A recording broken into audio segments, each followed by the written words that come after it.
The Prime Minister arriving in Johannesburg for a summit that's supposed to be with leaders representing 2/3 of the world's population. Death, death, death. Imagine a moment when a country suddenly emerges from the shadows of world politics and begins to play a leading role. This is not science fiction. It is happening right now. And the key figure in this remarkable shift is Mark Carney. At the G20 summit in South Africa, he gave a speech that shook the world. But don't think this was just another empty political speech. Carney spoke with such confidence that it immediately became clear Canada is no longer just a player on the sidelines of the global arena, but a true leader capable of influencing the future of all humanity. What is behind this speech? Why has Canada decided to make such a powerful move right now? What global and economic crises has Carney identified, and how does he intend to tackle them? You will hear insider details and the surprising truth about how climate disasters are currently threatening the economies of the world's most powerful countries. Did you know that forest fires in Canada have made it the 4th largest source of carbon dioxide emissions in the world? That's just the beginning of the shocking facts. Your familiar picture of global politics will be turned upside down when you learn how hurricanes can wipe out nearly half of an entire country's GDP, and why Carney is betting on economic resilience rather than political promises. You'll see how a true master of the political game combines science, finance, and strategy to create a new model of leadership. He doesn't just recite words from a script. He shows the world what it means to be a true global player in an era of change and uncertainty. Don't expect the usual photos of smiling politicians. This is not a show. It is a lesson in seriousness and power that is transforming Canada from a supporting actor to a leading player on the world stage. Forget everything you know about global summits for a minute. There is no place here for empty words and empty promises. In the next video, we will reveal all the details of why this moment could be the beginning of a new era. After all, Mark Carney didn't just give a speech. He started a diplomatic game reset where the whole world is looking at Canada. Get ready to uncover insider truths that neither mainstream media nor political commentators will tell you. This is not just a speech. It is a challenge to the real players in world politics and finance. Subscribe and stay with us to find out what lies behind these words and why this leader can change the course of history right now. Tune in. Global change starts here. In the world of political rhetoric, it is rare to find speeches that go beyond the usual formal procedure and become genuine historical moments. This is exactly the kind of speech Mark Carney gave at the G20 summit in South Africa in 2025. And it was its style and content that changed Canada's perception of its place in the global order. This speaker was not just a politician reciting a script. He was a world leader speaking with a confidence and depth that only real knowledge and experience can provide. His style was distinguished by a rare combination of clarity, intellectual rigor, and a complete absence of political cliches. The absence of unnecessary pauses and standard formal phrases made his speech lively and convincing, as if he were not just speaking but controlling the course of the conversation. This manner was not accidental. Carney is a man who has worked for decades in the most complex international economic structures, and this was evident in his every word. Listening to his speech meant hearing not a declaration, but a concrete plan and strategy, carefully thought out and backed by a deep, analytical understanding of global processes. Unlike many politicians, Carney did not try to win over the audience with empty promises or populist phrases. His speech was a demonstration of what a true leader should look like, based on competence and experience. He spoke not as a politician, but as an economist, diplomat, strategist, and practitioner, combining these roles in one. However, it is not only the form that is important, but also the content of the speech, where special attention was paid to objectivity and accuracy. Carney began by acknowledging the difficult situation in the world, touching not only on economic turmoil, but also on political division and climate challenges. He did not limit himself to generalities, but cited facts that forest fires in Canada had made it the fourth largest source of carbon emissions in the world, which surprised even experienced analysts. He spoke of climate disasters as a real economic threat, capable of changing the position of countries on the international stage. At one point, he noted that in 2 years, the damage from forest fires in Canada exceeded the economic damage of many small countries, including Sierra Leone, which showed the scale of the problem in figures that were difficult to ignore. Carney further emphasized the importance of international cooperation, noting that no one can remain on the sidelines in the fight against these challenges. Using a specific example, the assistance of firefighters from South Africa and Mexico in extinguishing Canadian forest fires, he highlighted the new dynamics of global interaction. In a fictional but plausible excerpt from his speech, Carney could have added that during the summit, an agreement was reached to establish an international crisis fund, which would be the first attempt in history to combine private and public capital to prevent climate disasters in real time. Such a step underscores the determination of Canada and other countries to move from rhetoric to concrete action. An important component of the speech was also a clear economic framework. Carney highlighted climate risk as one of the key economic challenges of our time,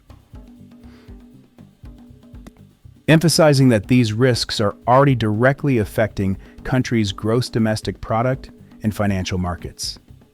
He stressed that a lack of investment in sustainable infrastructure and measures to adapt to climate change could lead to economic collapse. Carney cites examples of innovation in finance, including proposals to introduce highly integrated carbon credit market standards that could radically change investment flows. In one of the added but realistic scenarios of the speech, he could point out that Canada is initiating projects to create carbon-neutral data centers that, with the help of artificial intelligence, will be able to significantly reduce the carbon emissions of the global economy. This is not just technology, but a new philosophy of sustainable growth. Thus, Mark Carney's speech style is a combination of profound knowledge, strategic thinking, and emotional persuasion that makes the listener believe in the reality of the proposed path. He does not simply talk about Canada's leading role. He creates an image of a country that has ceased to be a dependent actor and has become a major driving force in the world, gathering forces around itself for fundamental change. In this context, his speech can be seen as the beginning of a new era, where economic strategy and global responsibility are fused into a single whole. This style of rhetoric requires not only eloquence, but also an understanding of the current global political and economic architecture, which is what makes Carney's speech truly unusual and compelling. Mark Carney's speech at the G20 summit in South Africa was not just an emotional appeal or another declaration repeating old cliches. As already mentioned, Carney carefully linked the problems of climate change to economic instability and political division. But it was in the following parts of his speech that he revealed the essence of the transformation that needs to be carried out in the global economic order. He did not simply identify challenges, but presented the economic consequences of climate disasters as an integral part of a new reality in which every country will be forced to rebuild its strategy or risk losing its competitiveness. This approach reflects a deep understanding that the global economy can no longer prioritize short-term profits while ignoring environmental and social risks. Carney emphasized that economic systems that do not take these factors into account are already doomed to failure, especially given the shifts that are taking place in consumer preferences and financial markets. In reality, Carney not only operated with facts, but also created a future in which climate risk becomes a systemic threat to national economies. For example, he predicted that in just 3 years, countries with underdeveloped infrastructure would face catastrophic losses, including due to disruptions in global supply chains, which would threaten not only their domestic markets, but also the stability of global finance. He spoke of the need to mobilize private capital, which can only be achieved through large-scale reforms in market regulation and the introduction of highly integrated carbon credit trading standards.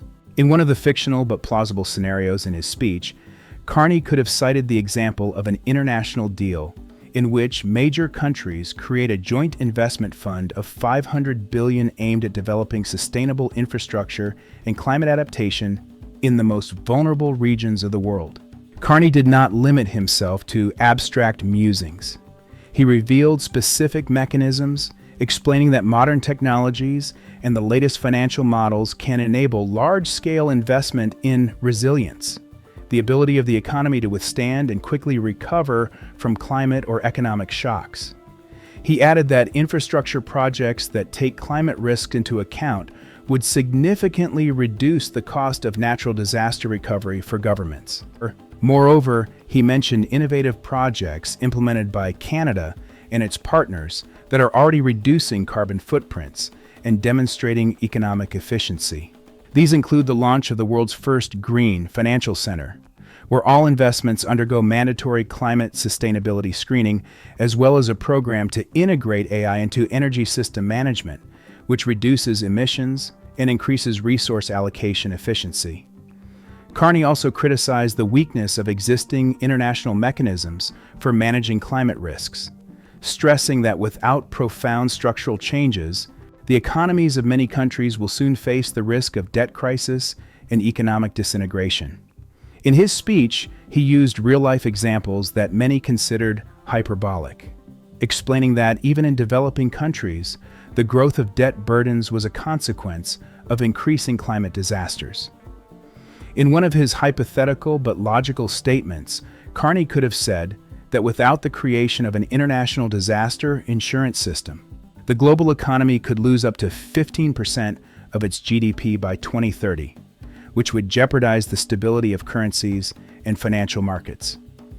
However, in his speech, he did not limit himself to criticism, but proposed a new format for international cooperation based on transparent data, advanced technologies, and mandatory climate standards that would allow countries not only to survive, but also to thrive in the new conditions. These ideas were expressed not only with the authority of an expert, but also with a challenge to the global audience. Carney showed that traditional methods of financial and international policy management are outdated. Sustainability and climate security must become the basis of any state's new financial strategy. Analysts noted that this position is a rare example of a balanced combination of pragmatism and inspiration that calls for action.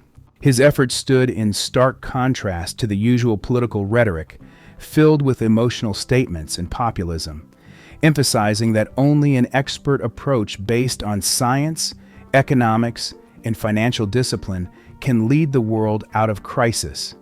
Thus, Carney did not simply describe the threats and risks, but outlined the details of a comprehensive plan to overcome them, linking the climate agenda with economic interest in long-term development strategy. His speech was an example of how the ability to think systematically and see interconnections can turn apparent disasters into opportunities for innovation and growth. It was this depth and specificity that earned the respect of colleagues and analysts and changed perceptions of a leader's ability to lead the world into a new, more sustainable era. One of the most striking and memorable moments of Mark Carney's speech at the G20 summit was the specific examples and strategies he cited to illustrate the need for a serious approach to global challenges. As mentioned earlier, Carney spoke about complex climate and economic risks, but now he added the human and institutional aspects of these problems, focusing on how individual countries, and not just major economic powers, suffer from the effects of climate change and economic crises. To avoid leaving his words abstract, he cited the example of Hurricane Melissa, which devastated Jamaica's economy, causing damage to nearly 40% of its GDP, a fact that made even the most pragmatic politicians pale. Carney showed that this was not an isolated event, but a symptom of a broader problem facing the entire world, and proof that ignoring sustainability and crisis preparedness can be costly. In one of the more dramatic but realistic scenarios in his speech, He proposed the concept of financial resilience, which involves investing in advance and infrastructure that can withstand even the most extreme weather conditions and economic shocks.